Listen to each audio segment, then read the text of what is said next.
इन सब में हमारा एक हेल्पिंग हैंड के लिए रहता है। सिमिलरली उन्नत भारत अभियान, तो लाइकवाइज हम एक कंटिन्यूस हमारी एफर्ट है कि जितनी इस तरह की ऑर्गेनाइजेशंस हैं वो ज़्यादा से ज़्यादा हमारे साथ कोलैबोरेट करें और कोऑपरेटिव वर्ल्ड को हम कैसे स्ट्रेंथन कर पाएँ। तो क्योंकि इंटरनेशनल ईयर ऑफ कोऑपरेटिव है, कोऑपरेटिव आइडेंटिटी को हमें डीपन भी करना है, इसलिए स्टेट जाके, और जैसे मैंने बताया कि प्रेसिडेंट साहब का ये एक ओपिनियन था कि जिन स्टेट में हमने आज तक कभी भी इस तरह की कोई एडवोकेसी का प्रोग्राम या कॉन्फ्रेंस कोऑपरेटिव के ऊपर नहीं की है, हमें ज़रूर करनी चाहिए। त्रिपुरा को सबसे पहले चुना गया। माध्यमे যারা গরিব দরিদ্র প্রান্তিক কৃষক শ্রমজীবী মানুষ মেহনতি মানুষ তাদেরকে যাতে সহজ শর্তে তাদেরকে লোন দেওয়া যায় এই সমবায়ের মাধ্যমে, সেটা অবশ্যই একটা বিরাট ব্যবস্থা। এবং এতে করে মাঝখানে যারা সুদখোর মহাজন আমরা আগে শুনতাম, তাদের থেকে কিন্তু এই সমবায়ের আন্দোলনের মাধ্যমে তার থেকে আমরা দূরে থাকতে পারব। এবং শুধু তাই নয়, এই সমবায় আন্দোলনের মাধ্যমে আমাদের মেলবন্ধনও কিন্তু অনেক বেশি সুদৃঢ় হয়।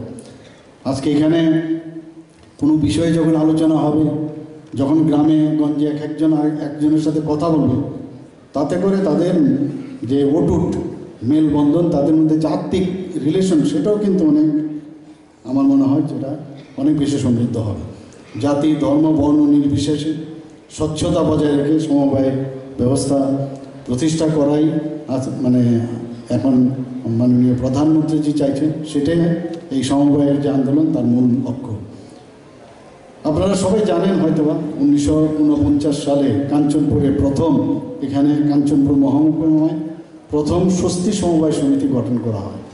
নিশ্চয়ই আপনারা জানেন, ওনাদের এখনও অনেক সমস্যা আছে, আমার কাছে প্রায়শ আছে। নিশ্চয়ই আমরা এই বিষয়গুলো আমরা দেখব। আমি মাননীয় আমাদের গৃহমন্ত্রীজির সাথেও বিষয়টা আমি কথা বলেছি। উনি বলেছেন যে আপনি সমস্ত কাগজপত্র নিয়ে আমার কাছে আসুন। তো সেই বিষয়টাও আমরা জানি এবং তখন থেকে শুরু হয়েছে।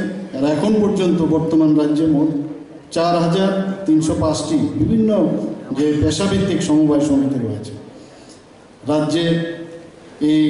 এই যে আমাদের যে ডাইরেক্টলি অর ইনডাইরেক্টলি এত লক্ষ লোক, প্রায় 9 থেকে 10 লক্ষ লোক আমাদের সাথে এই সমবায় আন্দোলনের সাথে যুক্ত রয়েছে। তো সেই তাদের যদি আমরা শক্তিশালী যদি আমরা করতে পারি, তাহলে এই যে খালি চাকরি লাগে সেই চাকরির পেছনে কেউ ঘুরবে না। এবং তারা কিন্তু জব সিকার না হয়ে তারা উল্টো মানে এন্টারপ্রেনার হবে, সেই দিশাও কিন্তু এখানে কাজ করবে। সহকার সে সমৃদ্ধি এই বিষয়ে আমার পূর্ববর্তী বক্তা বলেছেন। এটাকে এই মিশনকে সামনে রেখে রাজ্য সরকারের সমবায় দপ্তর কাজ করছে এবং এখানে বিশেষ করে কৃষি, দুগ্ধ উৎপাদন, মৎস্য এবং হস্ত কারুশিল্প, পশুপালন এবং মাল্টিপারপাস যে সমিতিগুলো সেখানে তৈরি হয়েছে। আমি আশা করি যে আজকের যে সমবায় আন্দোলনের মাধ্যমে আমাদের মাননীয় প্রধানমন্ত্রী শ্রী নরেন্দ্র মোদীজি যে ওনার যে মার্গদর্শন এবং যশস্বী গৃহমন্ত্রী অমিত শাহজির নেতৃত্বে যে সমবায় আন্দোলন নতুনভাবে হচ্ছে, সেটা অবশ্যই ফলপ্রসূ হবে। এবং আজকের এই সম্মেলনকে আমি সাফল্য কামনা করে আমি আমার বক্তব্য শেষ করছি। সবাইকে অসংখ্য ধন্যবাদ। নমস্কার।